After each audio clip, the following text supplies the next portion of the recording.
বাংলাদেশের বাইরে পৃথিবীর বিভিন্ন প্রান্তে যেখান থেকে চ্যানেলে দেখছেন আপনাদের সকলকে সাদর আমন্ত্রণ তৃতীয় মাত্রা দেখবার জন্য। অর্থনীতি, বিশেষ করে রাজনৈতিক অর্থনীতি নিয়ে কথা বলবার জন্য আমার সঙ্গে স্টুডিওতে রয়েছেন আমার বায় বসা আছেন ঢাকা বিশ্ববিদ্যালয়ের অর্থনীতি বিভাগের অধ্যাপক ডক্টর সায়মা হক বিদিশা, প্রাক্তন প্রো ভাইস চ্যান্সেলর ইউনিভার্সিটির, এবং আমার ডানে রয়েছেন ব্যাংকার হিসেবে সুপরিচিত হলেও অর্থনীতির বিশ্লেষক, লেখক এবং শিক্ষক মামুন রশিদ।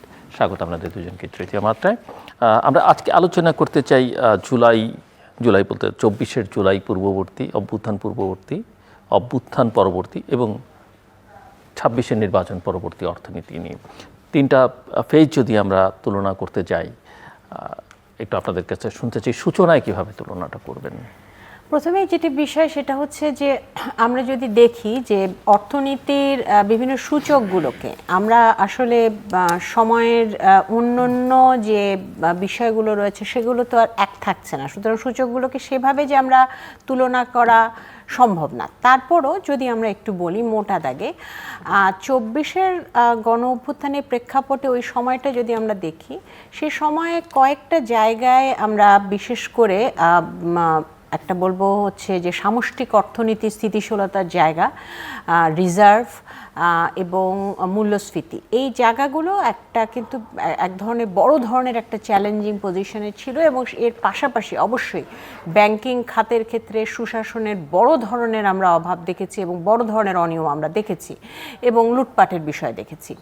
তো সেই পর্যায়ে পরবর্তী যে সময়টা, তখন আমরা যেটা দেখলাম সেটা হচ্ছে যে একেবারে নির্মোহ বিশ্লেষণ করলে যেটা দেখা যায় যে আমরা কয়েকটা জায়গায়, যেমন সামষ্টিক অর্থনীতির অনেক সূচক রয়েছে, কিন্তু একেবারে মোটা দাগে আমরা কিন্তু প্রথম একটা দেশের সামষ্টিক অর্থনীতি সম্পর্কে কথা বলতে গেলে আলোচনার টেবিলে প্রথমেই যেটা ওঠে সেটা হচ্ছে রিজার্ভ, বৈদেশিক মুদ্রা রিজার্ভ। সেই জায়গাটাতে মোটামুটি একটা স্বস্তিদায়ক অবস্থা এসেছে এবং এখনও আমরা মোটামুটি একটা স্বস্তিদায়ক অবস্থায় আমরা দেখেছি। অবশ্যই এখানে আমাদের প্রবাসী যারা শ্রমিক ভাইরা রয়েছেন তাদের যে অবদান, সেটি একটা সবচাইতে গুরুত্বপূর্ণ ভূমিকা পালন করেছে।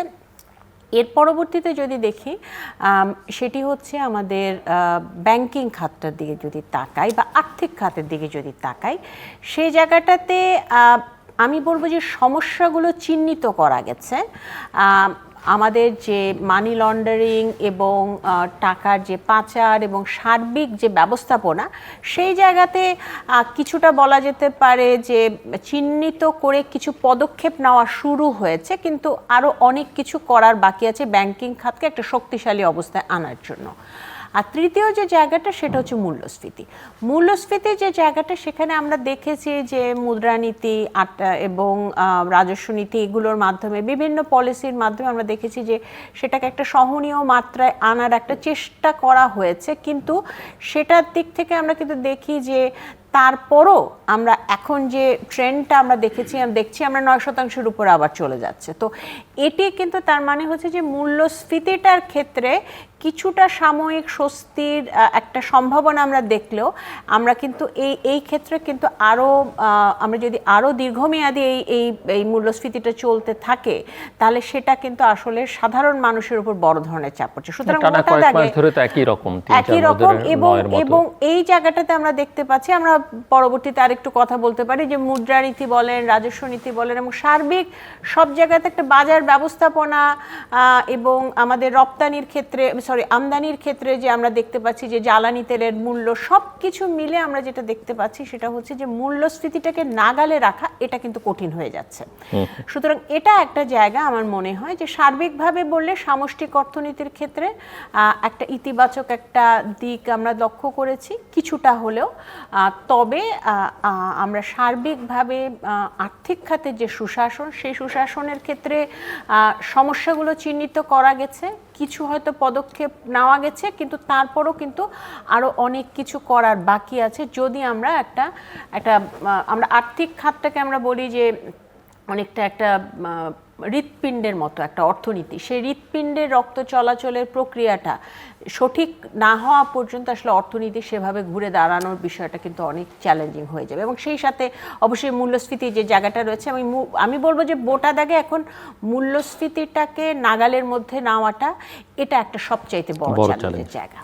মিস্টার মামুন রশিদ, জি, উনি সুন্দর অবতারণা করেছেন, ভালো লেগেছে। আমি যদি কিছুটা সিমিলারিটি কিছুটা ডিসিমিলারিটি দেখি। তিনটা যে ফেজ বলেছেন, আমাকে 2023 সালের শেষ প্রান্তিকে কিংবা অর্থ বছর চিন্তা করলে দ্বিতীয় প্রান্তিকে মার্কিন যুক্তরাষ্ট্রের একজন সাবেক কূটনীতিক বলেছিলেন তাকে বাংলাদেশকে আরও একটু ক্লোজলি দেখার জন্য আনা হয়েছিল, এবং ইকোনমি এবং পলিটিক্যাল যে মানে একদিকে হচ্ছে সাইনার্জি, আরেকদিকে হচ্ছে যে এই যে দুর্বিনীত রাজনীতি কিভাবে অর্থনীতিকে ক্ষতিগ্রস্ত করতে পারে, তৎকালে যদি আপনারা মনে করেন এটা নিয়ে উনি কিছুটা কাজ করছিলেন। তার আগে উনি আমাদের মতো দেশগুলোতে, যেমন যেখানে আর্জেন্টিনার সংকট হয়েছে, অর্থনৈতিক সংকট, ওই সময় ওনার অভিজ্ঞতা ছিল, পাকিস্তানে কাজের অভিজ্ঞতা ছিল, কিছুদিন সম্ভবত ইউএসএইডেতেও কাজ করেছেন। উনি কিন্তু নিশ্চিতভাবে আমাকে ওই ডিসেম্বর মাসে বলেছিলেন, তোমাদের যদি কোনো রাজনৈতিক পরিবর্তন হয়, this will be driven by economic mass, economic failure, economic cracks. তো এই যে আমি নির্বাচনের পরপরেই তার সাথে আমার কথা হয়েছে, and he was again very confident যে আসলে এই ইলেকশনের পরে 24 আওয়ামী লীগের। তো ওই কথাটা কেন আনলাম, যে আমরা দেখছি কি গেল বেশ কয়েক বছরে, আপনি লক্ষ্য করবেন 2009-এর পরপর কিন্তু বেশ কিছুটা ইকোনমিক পারফরমেন্সে ভালো করছিল, এবং তারা তাদের আগের সময়ের যেখানে যেখানে দুর্নীতি হয়েছে কিংবা ক্র্যাক সৃষ্টি হয়েছে, যে বিদ্যুৎ এবং জ্বালানি খাতে তাদের যে পারফরমেন্স ছিল through the PPA agreement and others, ওইটাকে রেপ্লিকেট করার চেষ্টা করেছে আওয়ামী লীগ সরকার। কিন্তু কেন ফেল করলো? কারণ আমরা নতুনভাবে শিখলাম, অর্থনীতির যারা ছাত্র আমরা এখানে, যে রাজনৈতিক ম্যাস কিংবা রাজনৈতিক সুশাসনের অভাব, রাজনৈতিক দায়বদ্ধতার অভাব যে অর্থনীতিতে যে প্রচুর ক্ষতিগ্রস্ত করতে পারে এবং রক্তপাত ঘটাতে পারে, তার একটা ধারাবাহিক পরিণতি আমরা দেখতে পারলাম। আরেকটা আমাদের উপলব্ধি হলো যে তাহলে আপনি বলবেন যে 5ই আগস্টের এই কোটা, সেটা আপনি সুন্দর করে বলেছেন একটা অনুষ্ঠানে, এটার বহুল বলার অপেক্ষা রাখে না, যে কোটা, তারপরে যে কোটার মাধ্যমে যে বিষয়গুলো প্রতিভাত হয়ে উঠেছিল, যে আমাদের বৈষম্য, আমাদের সামাজিক, অর্থনৈতিক, রাজনৈতিক বৈষম্য, আমাদের বিভিন্ন আঞ্চলিক বৈষম্য, এগুলা আমাদেরকে আস্তে আস্তে আমাদের ভেতরকার ক্ষোভটাকে বাইরে নিয়ে আসে। তার ফলে 5ই আগস্ট হয়েছে। 5ই আগস্টের পরে আমরা একটা সরকার পেলাম, সেখানে আরেকটা জিনিস আমাদের আবিষ্কৃত হলো, এরা মোটামুটি ভালো লোকের সরকার, মানুষ অনেক আশা করেছিল। তখন আমরা দেখলাম যে মাঝপথে এসে 1 বছর পরে তারা কেন পারছে না, তাদেরও অনেকগুলা ভালো ভালো কাজ করেছেন ওনারা, যেহেতু আগের সরকার, আওয়ামী লীগ সরকারের শেষ দিকে আর্থিক খাতে যিনি ডক্টর বিদিশা বললেন যে সমস্যাগুলোর আলোকে তারা কিন্তু একটা মানে গলির ভিতরে ঢুকে যাচ্ছিলেন, আর বেরোনোর পথ পাচ্ছিল না। তখন যে গভর্নর ছিলেন কিংবা অর্থ মন্ত্রণালয় কিছুতেই সমাধান খুঁজে পাচ্ছিল না। তখন আমরা আরেকটা জিনিস আবিষ্কার করলাম ধীরে ধীরে, যে ওনারা যদিও ওই 5ই আগস্ট পূর্ববর্তী সময়ের অনেকগুলো ম্যাচকে ঠিক করেছিলেন, কারণ ওনাদের একটা ভালো দিক ওনারা পেয়েছিলেন প্রফেসর ইউনূসের মাধ্যমে, যেটা হচ্ছে দাতা গোষ্ঠীর সাথে একটা মানে সম্পর্ক আবার মেরামত করার সুযোগ। সুতরাং ইনিশিয়ালি ওনারা অনেকটা পেরেছিলেন যে দাতা গোষ্ঠীর কাছ থেকে আপৎকালীন কিছু সহায়তা আনা, এমনকি যে বাণিজ্যিকভাবে যে ঋণগুলো নেওয়া হয়েছিল সেটা একটা আমাদের ম্যাক্রো ইকোনমিক ফান্ডামেন্টালকে অনেক ক্র্যাক করেছে, যে এত বড়োইং, ফরেন বড়োইং, তো সেই ক্ষেত্রে রিজার্ভ কম। তো এই কারণে তখন আমরা যেটা দেখেছি যে ওনারা বেশ কিছু টাকাও ফেরত দেওয়া শুরু করলেন ব্যবস্থাপনার সৌকর্যের কারণে। কিন্তু পরবর্তীকালে আমরা দেখলাম অর্থনীতিকে একটা প্রাণস্পন্দন সৃষ্টি করার যে চেষ্টা করা, সুশাসনের মাধ্যমে কিংবা সুব্যবস্থাপনার মাধ্যমে প্রাইভেট সেক্টরের সাথে আরও বেশি এনগেজড হয়ে, সেখানে কিন্তু ওই অন্তর্বর্তীকালীন সরকার বেশ কিছুটা ব্যর্থ হয়েছে। তারপরে যদি আমরা আসি পরবর্তীতে, নতুন সরকার যখন হলো নির্বাচনের পরে, একটা জনপ্রিয় সংখ্যাগরিষ্ঠ ভোটে নির্বাচিত একটি সরকার, তারা যেমন ওই সরকারের ব্যর্থতার বেশ কিছু ঘানি টানতে হচ্ছে তাদেরকে, ওই সময় আবার একটা পরিবর্তন হয়ে গেল বিরাট। সেটা হলো আমরা দেখতে পেয়েছি যে মধ্যপ্রাচ্যের সেই সংকট। তো এই সংকটের দুইটা শিক্ষা আমরা, একটা শিক্ষা আগের থেকে পেলাম অন্তর্বর্তীকালীন সরকার থেকে, রাজনৈতিক সুশাসনের অভাব যেমন অর্থনীতিকে প্রভাবিত করছিল, তার সাথে যুক্ত হলো আমাদের মানে পরিবর্তিত পরিস্থিতিতে রাষ্ট্রীয় অর্থনীতি ব্যবস্থাপনা কিংবা মেরামতের জন্য যেই ধরনের দূরদৃষ্টি, যেই ধরনের সক্ষমতার প্রয়োজন ছিল, সেই সক্ষমতার অভাবটুকু আমরা অন্তর্বর্তীকালীন সরকারও দেখেছি।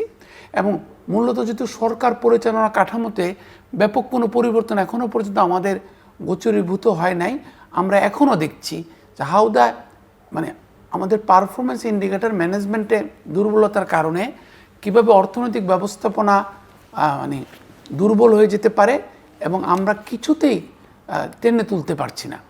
আরেকটি বিষয় আমরা দেখেছি অন্তর্বর্তীকালীন সরকারের সময়, দুইটা বিষয় দুর্বলতা হিসাবে। একটি বিষয় দেখেছি আমরা যে আমাদের যারা অনুঘটক ছিল, সেই বিপ্লব বলুন আর অভ্যুত্থান বলুন, তাদেরকে একটা ব্যবসা বাণিজ্য, সরকারের পরিচালিত ব্যবসা, সুযোগ সুবিধার মধ্যে টেনে এনে তাদেরকে একটা লোভের সাথে পরিচয় করে দেওয়া হলো। তাদের যে সম্ভাবনা ছিল, পুরনো ধারাটাকে অব্যাহত রাখা হয়েছে। আর দ্বিতীয় জিনিসটা যেটা দেখলাম আমরা, মানে extra ordinary dependence on bureaucracy. এটা দুইটা ডিপেন্ডেন্সি। একটা ডিপেন্ডেন্সি হচ্ছে যারা আমাদের মাননীয় উপদেষ্টা ছিলেন, তারা তাদের বেশিরভাগই ব্যুরোক্রেসি থেকে এসেছিলেন। কিছুটা আমি অন্যদিকে যাব না, আমি অঙ্গুল হেলন করতে পারতাম অক্ষমতা কিংবা সক্ষমতার অভাবের দিকে, এইটা। এবং ওই ব্যুরোক্রেটরা তারা যে একটা বন্দোবস্ত সৃষ্টি করেছিলেন, ব্যুরোক্রেট বস, ব্যুরোক্রেট সচিব, তার মিলে এই অসক্ষমতা কিংবা দুর্বল নেক্সাস অর ইনএফেক্টিভ নেক্সাস কিন্তু এখনও কাজ করছে। তো এখন 17 বছরে আমাদের যে সমস্ত ওয়ার্কিং মিনিস্ট্রি করা হয়েছিল 6টা, ওই ওয়ার্কিং মিনিস্ট্রিতে যারা মিনিস্টার রয়েছেন, আপনি যদি I want to give them some benefit of doubt or sympathy, তারা কিন্তু খুব চেষ্টা করছেন।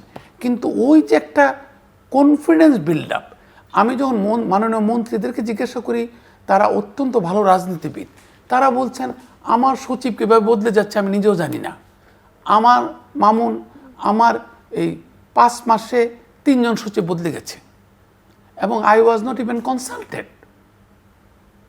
আমার যখন একজন সচিব মহোদয়ের সাথে আমি একটা সমঝোতা যাচ্ছি, ওনার কাছে শেখার চেষ্টা করেছি যে 17 বছর পরে আমরা এসেছি, হঠাৎ করে দেখলাম যে ওই সচিবকে আমাকে না জানিয়ে জনপ্রশাসন মন্ত্রণালয় ওএসডি বানানো হয়েছে। তো এই সামগ্রিক বিষয়টা আমি এই কথাগুলো, যেহেতু উনি অর্থনীতির বিষয়গুলো বলেছেন, আর্থিক খাতের কথা বলেছেন, আমি বললাম যে আমার বোধহয় একটা আমার কাছে একটা প্রত্যাশা থাকবে যে এই ধরনের জিটারি সিচুয়েশনটা কিন্তু আমাদের অর্থনৈতিক ব্যবস্থাপনাকে, পাবলিক ফাইন্যান্সিয়াল ম্যানেজমেন্টকে একটা সেটেল ডাউন করতে দিচ্ছে না। তো এইটা আপনাকে বলা হয় না যে একটা যখন একটা আনসেটলিং অবস্থা থাকে, তখন কিন্তু একটা ভালো হয় না।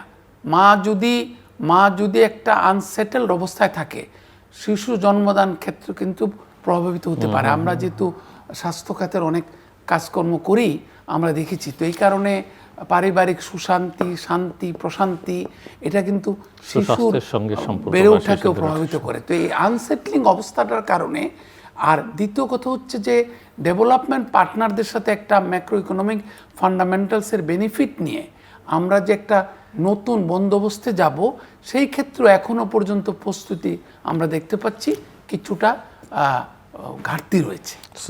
প্রফেসর সামা হক অনেকগুলো প্রসঙ্গ টানলেন, এবং আমি শুধু একটু বুঝতে চাই যে আমরা ধরেন অভ্যুত্থান পূর্ববর্তী চিত্রটা সবাই প্রত্যেকেই মর্মে উপলব্ধি করেন। অভ্যুত্থানের পরে এক ধরনের আশাবাদ জেগেছিল এবং সরকার প্রধানকে ঘিরে আশাবাদটা অনেক বেশি ছিল, সেখানেও একটা হতাশা তৈরি হয়েছে। তারপরে আমরা দেখলাম যে বিনিয়োগের কথা বলি, যাই বলেন, সবাই আশায় আছেন যে নির্বাচন হলে, নির্বাচনের পরে সব ঠিক হয়ে যাবে, সবাই আস্থা ফিরে পাবেন, নতুন উদ্যমে ঝাঁপিয়ে পড়বেন। এই নতুন উদ্যমে ঝাঁপিয়ে পড়ার পরিবেশটা তৈরি হচ্ছে, বা এই যে অর্থনীতির যে প্রাণ স্পন্দনের কথা বলছেন, সেটা আপনি শুনতে পান কিনা বা দেখতে পান কিনা? একটা বিষয় হচ্ছে যেটা সেটা একটু আগে আমাদের যে আলোচনায় যেটা সেটা হচ্ছে যে পূর্ববর্তী যে সমস্যাগুলো ছিল সেই সমস্যার থেকে তো হঠাৎ করে সব পরিবর্তন হয়ে সব একবারে হবে না, হঠাৎ। সুতরাং ওই পূর্ববর্তী রাজনৈতিক অর্থনৈতিক যে সমস্যাগুলো সেই সমস্যার ঘানি কিন্তু এখনো টানতে হচ্ছে।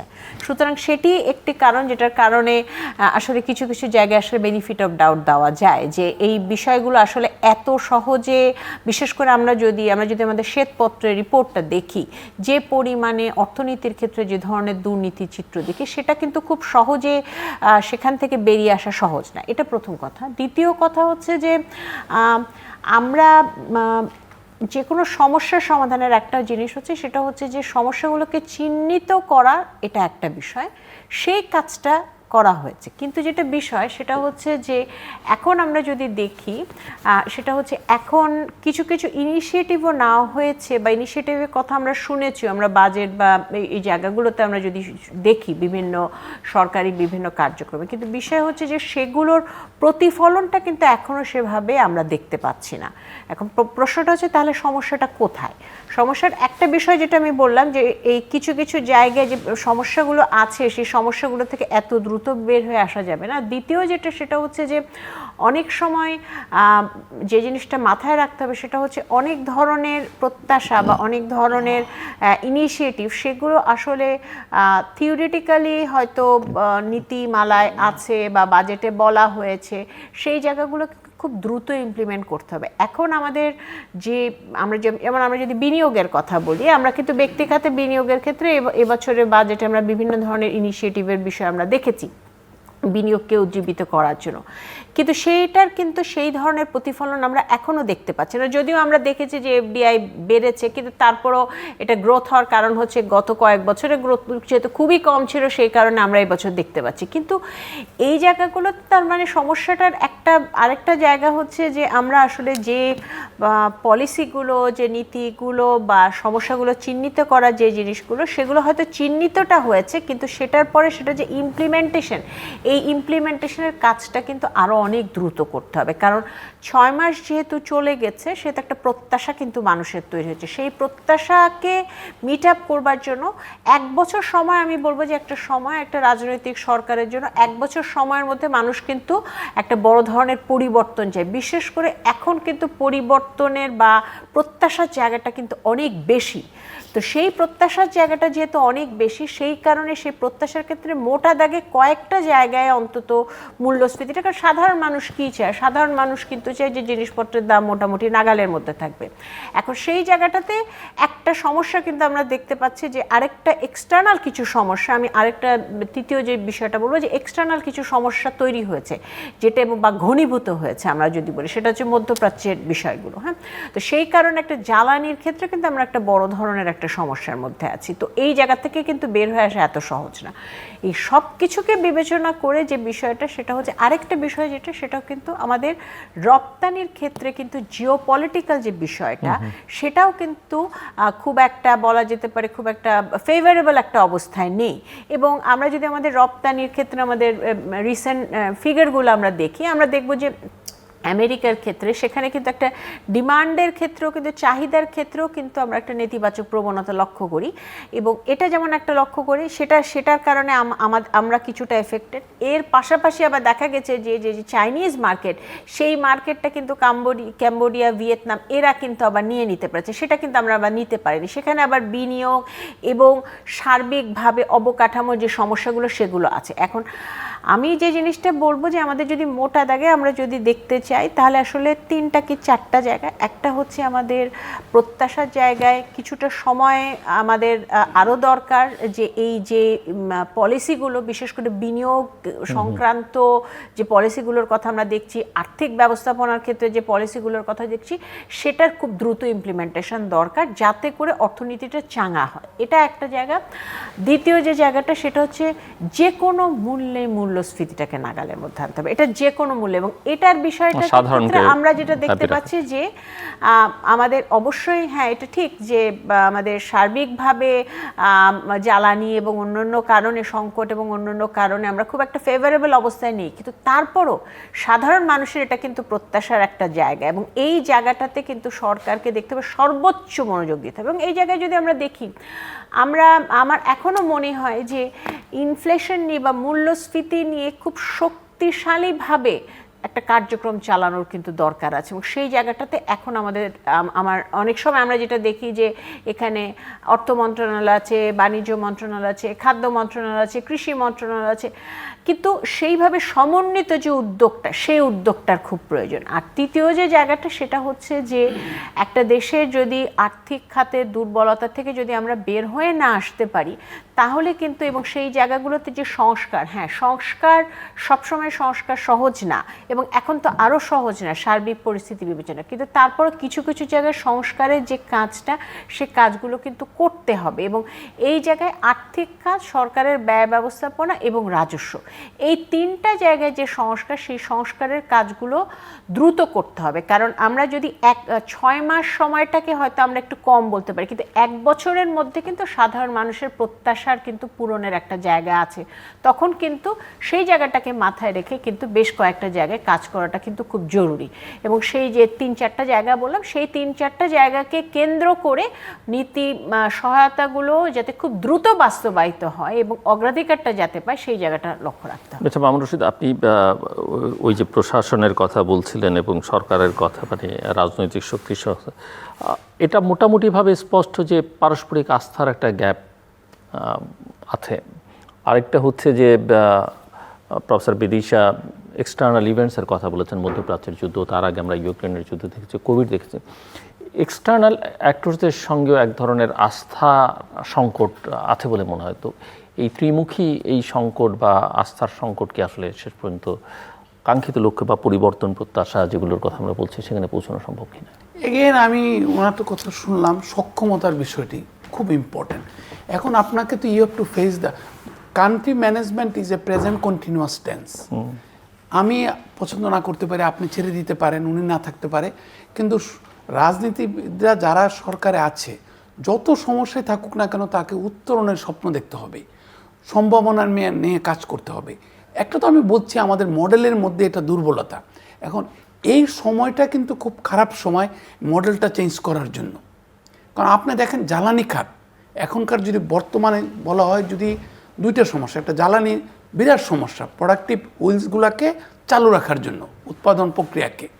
তো এখন সৌদি আরামকো কিংবা Abu Dhabi national oil corporation, Kuwait petroleum, এদিকে পেট্রোনাস মালয়েশিয়া, ফিলিপিন্সের ন্যাশনাল অয়েল কর্পোরেশন, ইন্দোনেশিয়ার যারা অয়েল সাপ্লাই করছে, তাদের যারা লোকাল এজেন্ট আছে কিংবা ডিস্ট্রিবিউটার আছে, তাদেরকে আপনি কিভাবে পরিবর্তন করবেন?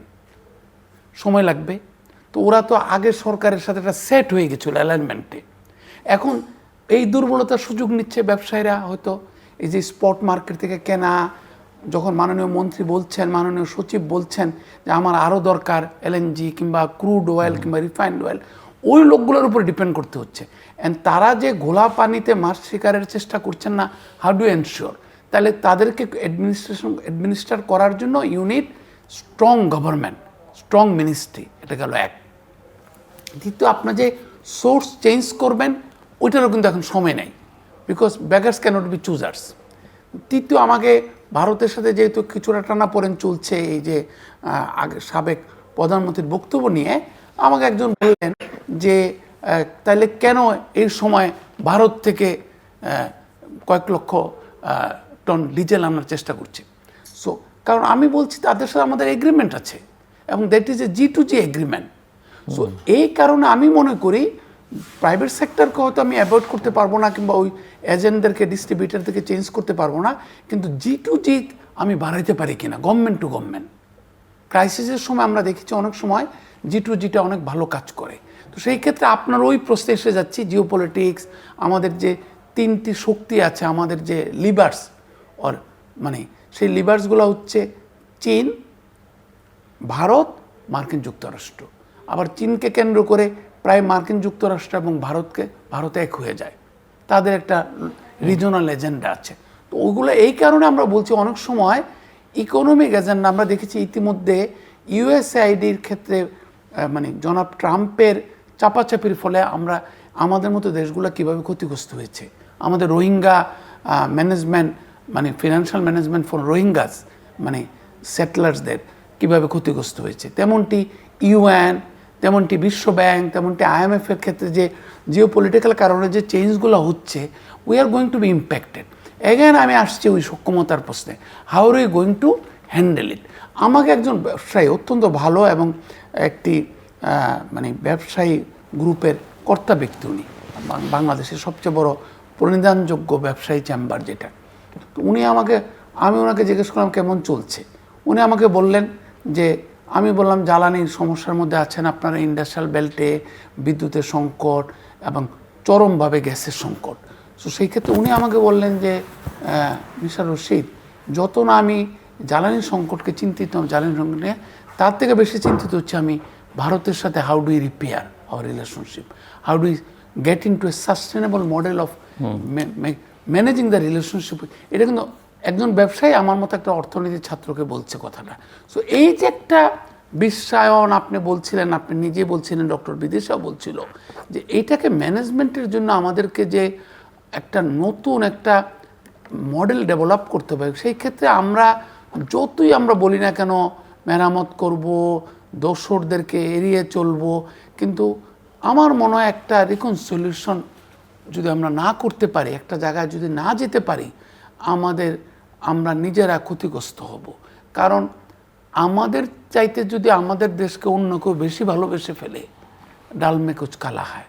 সুতরাং আমাদের এই ভালোবাসাটাকেই গঠনমূলক একটা মডেল বিল্ডিংয়ের দিকে এগুতে হবে বলে আমি মনে করি। আর দ্বিতীয় জিনিসটা যেটা হচ্ছে, আমাদেরকে কিন্তু খুব ক্লোজলি আমাদের ডেভেলপমেন্ট পার্টনাররা ফলো করছে। সো আমরা যদি মনে করি তাদেরকে যে কোনোভাবে বুঝিয়ে শুনিয়ে, যেমনটা আমার যখন এডিবির মিশন এসেছিল, আমি ওনাকে বলেছি, তারা যখন আমার সাথে কথা বললো, তো আমি বললাম যে তোমাদের আগের কান্ট্রি ডিরেক্টর তো খুব এক্সপোজ ছিল, অনেক কিছু করতে চেয়েছিল আর্থিক খাতের সংস্কারের জন্য, আমরা কিছু কাজও করেছি। তারা কিন্তু আমাকে বললে ফরগেট অ্যাবাউট দ্যাট, আমরা একটা রিলুক করছি এবং আরও ডিপ ডাইভ রিলুক করছি, which worked for Bangladesh economic management, which did not work.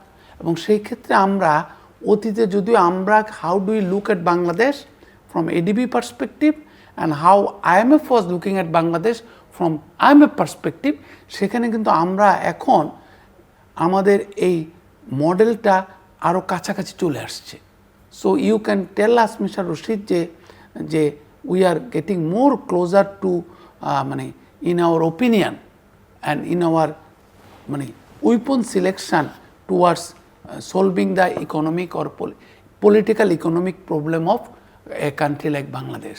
এবং এখানে যে ডিপ উন্ড ক্রিয়েট হয়েছে, যেটা ডক্টর বিদিশা বললেন সংস্কার, আমরা কিন্তু দেখলাম অন্তর্বর্তীকালীন সরকার এখানে তো আমরা দেখি যে সংস্কারের কথা বলল, এক পা আগাই দু পা পিছই সবসময় ওই রাজনৈতিক বাস্তবতায়।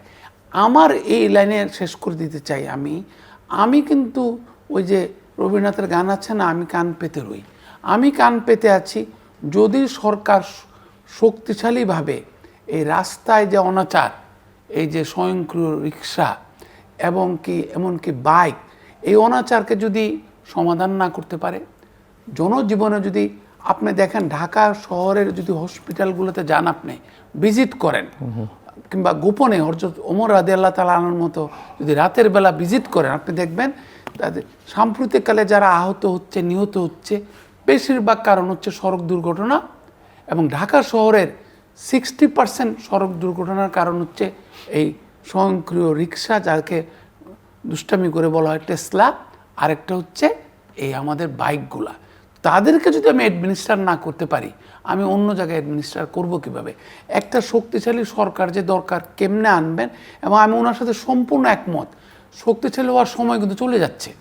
1 বছর পরে জনপ্রিয়তার পিছনে ঘুরতে হবে, জনপ্রিয়তায় ঘাটতি হবে, সমস্ত সিদ্ধান্তগুলো কঠিনভাবে নিতে হবে।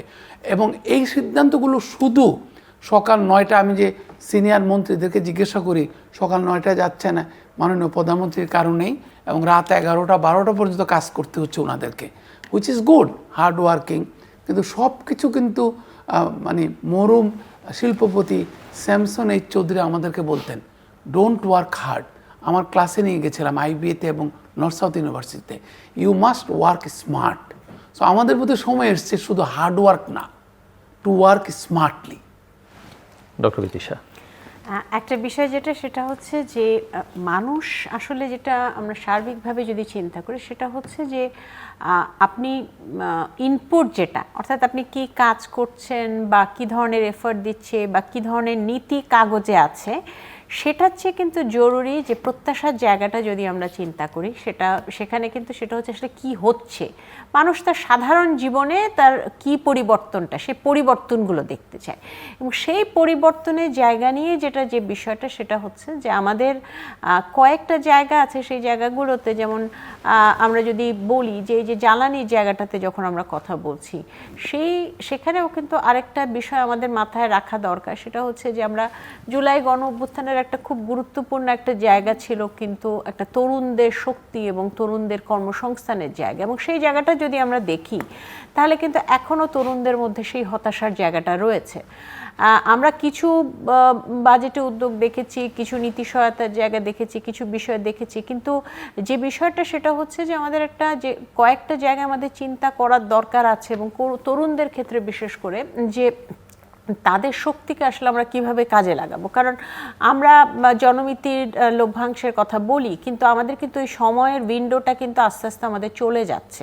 তো সেই দিক থেকে আমাদের চিন্তা করতে হবে যে আমাদের এই তরুণ জনশক্তি, তাদেরকে শ্রমবাজারে আমরা কিভাবে কাজে লাগাবো এবং তাদেরকে দেশের উন্নয়নে কিভাবে কাজে লাগাবো। এবং সেই জায়গাটাতে একটা জায়গা যেটা সেটা হচ্ছে আমাদের বৃহৎ শিল্প যেগুলো আছে, শিল্প কারখানা যেগুলো আছে, সেগুলোর ক্ষেত্রে আমাদের বিনিয়োগ বাড়িয়ে সেটাকে যে চাঙ্গা করার যে জায়গাটা, সেই জায়গাটা যেমন একটা জায়গা, এর পাশাপাশি কিন্তু আমাদের চিন্তা করতে হবে যে আমাদের যে অসংখ্য তরুণ যারা রয়েছে, যারা গ্রামাঞ্চলে রয়েছেন, তাদেরকে নিয়ে আসলে আমার যেটা মনে হয় সেটা হচ্ছে যে আমাদের আসলে চিন্তা করতে হবে যে বিকেন্দ্রিক কিছু পলিসি স্ট্র্যাটেজি দরকার রয়েছে, যেটার মাধ্যমে আসলে আমাদের দেখতে হবে যে আমাদের গ্রামের যে তরুণরা রয়েছে, বিভিন্ন এলাকা ভিত্তিক তাদের কারা রয়েছেন, তাদের কি ধরনের সেই জায়গাটাতে কি চাহিদা রয়েছে, সার্বিকভাবে কি চাহিদা রয়েছে, এবং তারা আসলে তাদের কি ধরনের প্রশিক্ষণ দিতে হবে, তাদেরকে কিভাবে মার্কেটের সাথে কাজে লিঙ্ক করতে হবে, অর্থাৎ তাদেরকে কাজের মধ্যে আনতে হবে, যেটা আসলে আমাদের প্রবৃদ্ধিটাকে চাঙ্গা করবে। কারণ বৃহৎ শিল্পের মাধ্যমে একটা বড় শিল্পায়নের আমাদের যে অবস্থা, সেখানে আসলে খুব বড় ধরনের পরিবর্তন খুব সহসাই হওয়াটা খুব সহজ না। কারণ আমাদের সার্বিকভাবে আমাদের অবকাঠামোগুলোর যে অবস্থা এবং আমাদের বিভিন্ন ধরনের আমাদের ব্যুরোক্রেটিক সমস্যা রয়েছে, সেই জায়গাগুলোতে সেটা যেমন একটা দরকার। আরেকটা যেটা সেটা হচ্ছে যে শিক্ষা প্রতিষ্ঠানগুলো, যেহেতু শিক্ষা প্রতিষ্ঠানগুলোর আমি শিক্ষক হিসেবে আমার যেটা মনে হয় যে শিক্ষা প্রতিষ্ঠানগুলোর সাথে আমাদের যে কর্মসংস্থানের জায়গাটা, এই যে একটা বিশাল একটা পার্থক্য ইন্ডাস্ট্রি একাডেমি লিঙ্কেজের যে জায়গা, এবং সেখানে যে একটা স্কিল মিসম্যাচের যে জায়গাটা রয়েছে, সেই জায়গাটাকে কেন্দ্র করে আসলে আমাদের চিন্তা করতে হবে যে আমাদের আসলে কোন ধরনের কাজের মানুষের দরকার আছে, আমাদের যে তরুণরা রয়েছে তাদেরকে আমরা কি ধরনের কাজে শিক্ষিত করব, আমাদের যে নারীরা রয়েছে তাদের কর্মসংস্থানের ক্ষেত্রে বাধাগুলো কি কি, এবং এগুলো কিছুটা আমরা জানি, কিন্তু এই জায়গাগুলো নিয়ে কিছু নীতিও আমাদের আছে, কিন্তু যে কথাটা বললাম যে সেই জায়গাগুলো আমাদের ইমপ্লিমেন্ট করতে হবে। আমরা যদি নারীদের কর্মসংস্থানের কথা বলি, সেখানে কিন্তু একটা বড় ধরনের ইস্যু কিন্তু কাজ করে, সেটা হচ্ছে আমাদের শিশু দিবা যত্ন কেন্দ্রের বিষয়গুলো রয়েছে, আমাদের শিক্ষার ক্ষেত্রে তাদের আবাসনের সমস্যাগুলো রয়েছে। তো সেই জায়গাগুলোকে কেন্দ্র করে সমস্যাগুলো সমাধান, অর্থাৎ সমস্যাগুলো কিছুটা চিহ্নিত করা আছে, সেগুলো সমাধানের বিষয়। তবে এই জায়গাটাতে আরেকটা কথা আমি আবার এমফাসিস করতে চাচ্ছি, সেটা হচ্ছে যে সাধারণ মানুষ কিন্তু দ্রব্যমূল্যের যে জায়গাটা রয়েছে, সেই জায়গাটা আমাদের সাধারণ মানুষ বলতে আমাদের একেবারে আপামার অতি ধনী ছাড়া আমরা সবাই কিন্তু আমাদের জিনিসপত্রের দামের বিষয়টা আমাদের জন্য একটা খুব গুরুত্বপূর্ণ একটি বিষয়, এবং সেই জায়গাটাকে কেন্দ্র করে আসলে আরেকটু স্ট্র্যাটেজিক্যালি আমার যেটা মনে হয় যে রাজস্ব নীতি, মুদ্রানীতি, বাজার ব্যবস্থাপনা সব কিছুর একটা সমন্বিত একটা পদক্ষেপ, যেটার মাধ্যমে একটা বড় ধরনের একটা পুশ দিতে হবে, যাতে করে আমাদের 9% না, এটাকে মোটামুটিভাবে আমি যেটা মনে করি এটাকে যদি আমরা 8%-এর মধ্যেও নিয়ে আসতে পারি, তারপরও একটা কিছুটা হলেও সাধারণ মানুষ একটা স্বস্তিদায়ক অবস্থায় আসবে। কিন্তু ঊর্ধ্বগতি বা 9%-এর আশেপাশে থাকাটা, সেটা কিন্তু আসলে আর বেশি দিন সাস্টেইন করা কিন্তু মানুষের জন্য অনেক চাপ হয়ে যাবে। এবং সেটার পাশাপাশি যেটা ভর্তুকির বিষয়টাও আছে, স্পেসিফিক কোনো পরামর্শ আছে? স্পেসিফিক পরামর্শের মধ্যে একটা বিষয় যেটা, সেটা হচ্ছে বাজার ব্যবস্থাপনা। বাজার ব্যবস্থাপনার কারণ আমরা কিন্তু দেখছি যে এটা একটা যেমন জায়গা, এবং কারণ রাজস্ব নীতির ক্ষেত্রে আমরা দেখলাম, বাজেটের ক্ষেত্রে কিছু কিছু নীতি সহায়তার বিষয় দেখলাম, মুদ্রানীতির ক্ষেত্রে আমরা যদি কিছু দেখি, সেইগুলো দিয়ে আসলে আমাদের দেশের ক্ষেত্রে আমরা দেখতে পাচ্ছি খুব বেশি কিন্তু বড় পরিবর্তন আমরা আনতে পারছি না। বাজার ব্যবস্থাপনা একটা জায়গা, আরেকটা জায়গা যেটা আমাদের আসলে সেটা হচ্ছে যে আমাদের আসলে অনেক ক্ষেত্রেই আমাদের মূল্যস্ফীতিটা কেন হয়, একটা চাহিদার কারণে হতে পারে, একটা হচ্ছে উৎপাদন খরচের কারণে হতে পারে। আমাদের দেখা গেছে বেশিরভাগ ক্ষেত্রে কিন্তু এই সাম্প্রতিক সময় যদি দেখি, উৎপাদন খরচের সাথে, এবং উৎপাদন খরচটা কমাতে হবে। উৎপাদন খরচ কমানোর ক্ষেত্রে আমরা জ্বালানি যে জায়গাগুলো, সেই জায়গাটাতে এটা অবশ্যই এটা খুব জটিল একটা জায়গা এবং অসম্ভব গুরুত্বপূর্ণ একটা জায়গা, কোনো সন্দেহ নেই। কিন্তু এর পাশাপাশি ছোট ছোট যে জায়গাগুলো, সেই জায়গাগুলোতে আসলে আমাদের কাজের ক্ষেত্রে যখন আমরা এফিসিয়েন্সি আনতে পারবো, টাইম ল্যাগটা কমাতে পারবো, লজিস্টিক পরিবেশটাকে আমরা আরও বেশি এফিশিয়েন্ট করে দ্রুত করতে পারবো, তখন কিন্তু উৎপাদন খরচটা কমবে, শিল্পায়নটা হবে, ব্যবসায়ী যারা রয়েছে তারা কিছুটা স্বস্তি পাবে, এবং সেটা কিন্তু মূল্যস্ফীতির ক্ষেত্রে ইতিবাচক একটা পরিবর্তন। আপনি ভর্তুকির কথা বলছিলেন। ভর্তুকির যে জায়গাটা আছে, আমাদের জ্বালানি তেলের যে জায়গাটা, সেই জ্বালানি তেল, গ্যাস এবং এই সমস্ত জায়গায় যে ভর্তুকির যে আমাদের স্ট্রাকচারটা, সেই ভর্তুকির স্ট্রাকচারটা কিন্তু আমাদের একটা বড় একটা চাপ তৈরি করছে। সেটাও যেমন সত্যি, আবার এটাও সত্যি যে সাধারণ মানুষের ক্ষেত্রে আমি যদি ভর্তুকিটা একেবারে তুলে দিই, তাহলে সেটা কিন্তু একেবারে বড় ধরনের একটা মূল্যস্ফীতিকে উস্কে দেবে, এবং সাধারণ মানুষ সেটাকে কোপ আপ করতে পারবে না। এই জায়গাটাতে আসলে খুব সাবধানে যেটা দেখতে হবে, সেটা হচ্ছে কোনোভাবেই আসলে মূল্যস্ফীতির জায়গাটাকে উস্কে দিতে পারে সেই ধরনের কোনো স্ট্র্যাটেজি নেওয়ার আসলে সম্ভব না। সে ধরনের স্ট্র্যাটেজি নেওয়াটা কখনোই কাম্য হবে না সাধারণ জনগণের দৃষ্টিতে। যদি আমরা দেখি, তাহলে আমাদের দেখতে হবে যে অন্য জায়গায়, যেটা আমি বললাম যে অন্য কোন জায়গাটাতে আমরা আসলে পুরো প্রক্রিয়াটাকে এফিসিয়েন্সি করার যে জায়গাটা, নীতিগত পরিবর্তনের যে জায়গাটা, এখানে আমাদের পোর্টের ক্ষেত্রে এফিসিয়েন্সি আনার বিষয় আছে, লজিস্টিকের ক্ষেত্রে, সাপ্লাই চেইনের ক্ষেত্রে, এই জায়গাটাতে যত বেশি আমরা এফিসিয়েন্সি আনতে পারবো, যত বেশি স্মুথ হবে, তত কিন্তু দেখা যাবে যে আমাদের ব্যবসা করাটা সহজ হবে। কারণ আমাদের, এবং সেই জায়গাটাতে সেই জায়গার যে খরচটা, সেই খরচটা আমরা কমাতে পারবো। কিন্তু আমাদের অন্য অনেক জায়গা আছে সেই জায়গার খরচটা কমানোর কথা আমরা মুখে বলছি, জরুরি আমরা জানি, কিন্তু আমরা আসলে বাস্তবতা যেটা, সেটা হচ্ছে আমরা খুব দ্রুত আসলে এগুলো করতে পারবো না। আমি সম্পূর্ণ একমত, কিন্তু সবশেষে যদি বলতে হবে যে ওই যে ভর্তুকি বলুন, আমরা তো আগের মানে ব্ল্যাঙ্কেট ভর্তুকি থেকে উঠে আসতে বলেছি এমনিতেই চলমান প্রক্রিয়া হিসাবে।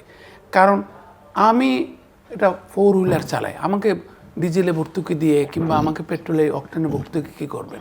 এখন এটা সুযোগ সৃষ্টি হয়েছে ফ্যামিলি কার্ড, কৃষক কার্ড, এগুলোর কারণে আমরা টার্গেটেড আস্তে আস্তে যদি এটা সেটেল করে ফেলে, আমরা যদি এটা লিনিয়ার প্রোগ্রামিংয়ের মাধ্যমে যদি একটা ধারাবাহিকতা মেনটেন করতে পারি, আমরা কিন্তু বুঝে ফেলবো আসলে ভর্তুকিটা কাকে দেওয়া উচিত। যেটা অতীতেও কিছু কিছু সাকসেসফুল মডেল বের করেছে অর্থ বিভাগ থেকে এবং সমাজ কল্যাণ মন্ত্রণালয় থেকে, এটা কিন্তু আমরা চলে যেতে পারবো। এবং আমি এই জন্য আশাবাদী, নট বিকজ যে উনি কৃষক কার্ড কিংবা ফ্যামিলি কার্ড করেছেন, তার থেকে বেশি হচ্ছে যে whether the model is working well, এবং আমরা টার্গেটেড ভর্তুকি দিতে চাই। এক, দ্বিতীয় হচ্ছে আমাদের জ্বালানি প্রাইসিংয়ের ক্ষেত্রে ব্যাপক একটা রিমডেলিং করতে হবে, রিকনফিগারেশন দরকার। আপনি যদি জানেন কিনা জানি না, যে অন্তর্বর্তীকালীন সরকারের সময় যে বিচারপতি মইনুল ইসলাম চৌধুরীর নেতৃত্বে যে একটা কমিটি করা হয়েছিল বিলাতের সরকারের সহায়তায়, ব্রিটিশ সরকারের সহায়তায়, সেখানে কিন্তু প্রচণ্ড ইনসাইটফুল ফাইন্ডিংস বেরিয়ে এসছে।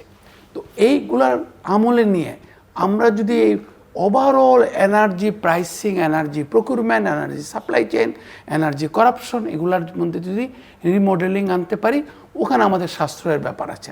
আরেকটু হচ্ছে সাশ্রয় আবার নতুন বিনিয়োগ করতে হবে, উৎপাদনশীল চক্রকে আরও চলমান করা, আরও গতিশীল করার জন্য আমাদেরকে আরও বিনিয়োগ করতে হবে প্রোডাক্টিভ সেক্টরে।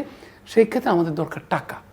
এই টাকা যদি ফিক্স করতে হয়, একদিকে যেমন অপচয় কমাতে হবে, স্পেসিফিক্যালি আমাদের দেখতে হবে বড় বড় প্রজেক্টকে।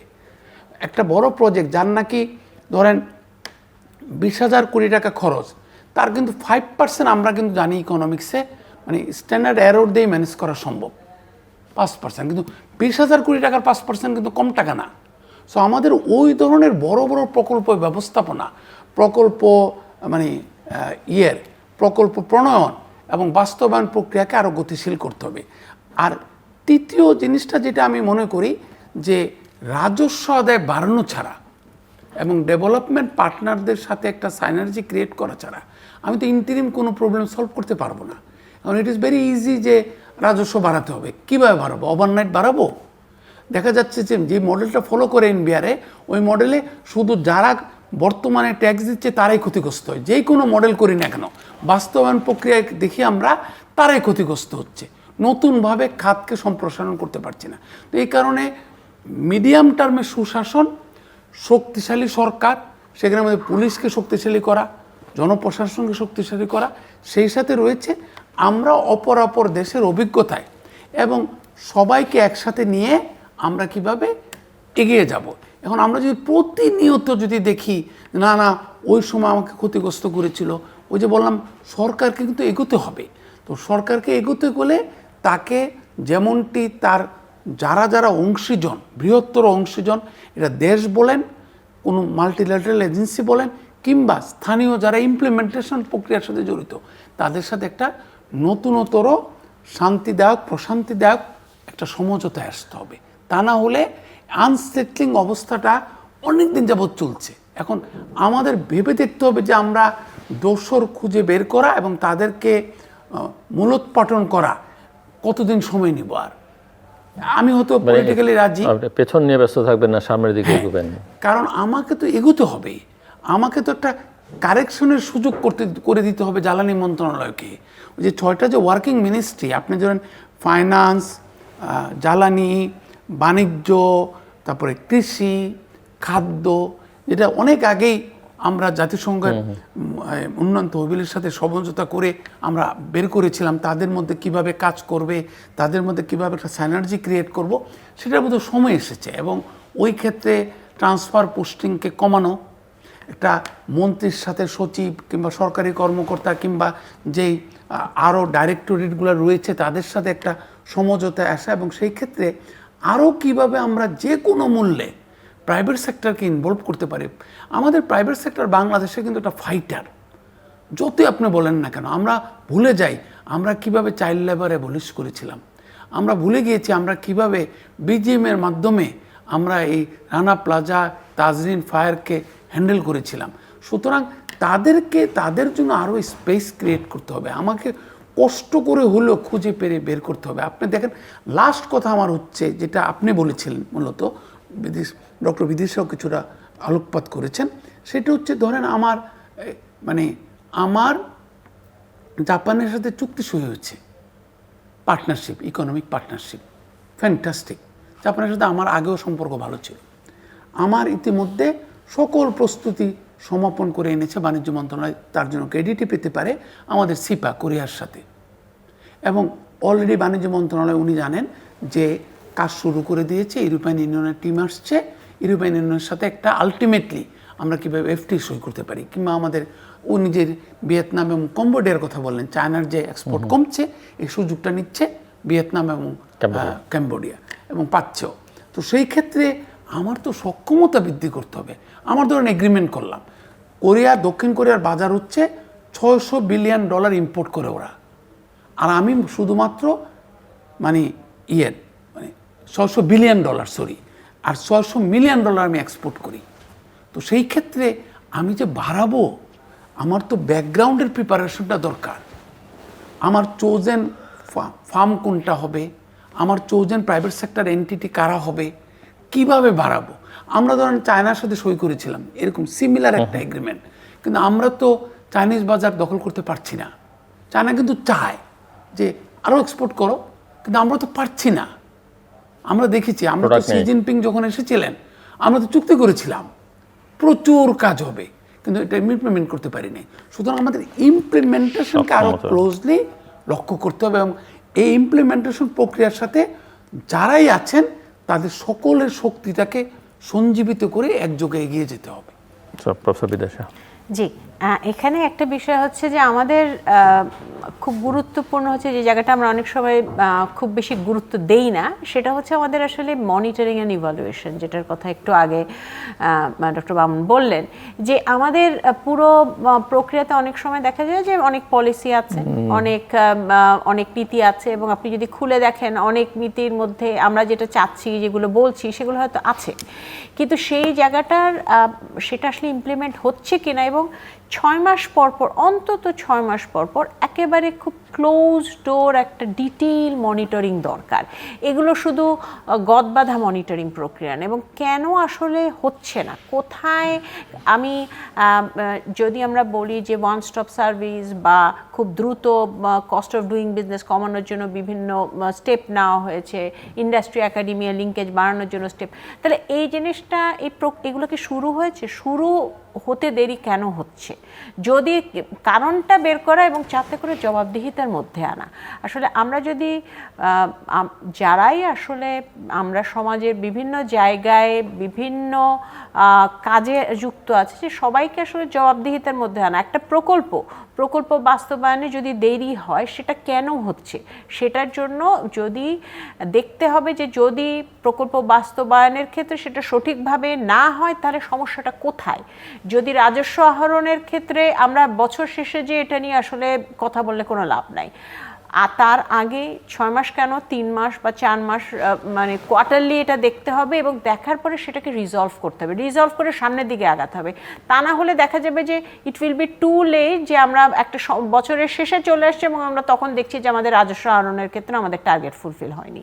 তো এবং এই জায়গাটাতে যে জিনিসটা, সেটা হচ্ছে যে আমাদের একটা জায়গা হচ্ছে যে জ্বালানির যে জায়গাটা আছে, জ্বালানির সংকটটা আমরা যদি মোটামুটিভাবে, যে কিছু কাজ কিন্তু করা হয়েছে, যে রিপোর্টগুলো আছে, সেগুলোকে নিয়েই কিন্তু আগানো যেতে পারে, এবং সেই জায়গাটাতে যদি আমাদের এনার্জি গভর্নেন্সটাকে ঠিক করা যেতে পারে, তাহলে কিন্তু অটোমেটিক্যালি আমাদের বিভিন্ন জায়গায়, সেটা আমাদের ইনভেস্টমেন্টের জায়গা বলেন, আমাদের মূল্যস্ফীতির জায়গা বলেন, আমরা কিছুটা সুফল দেখতে পাবো।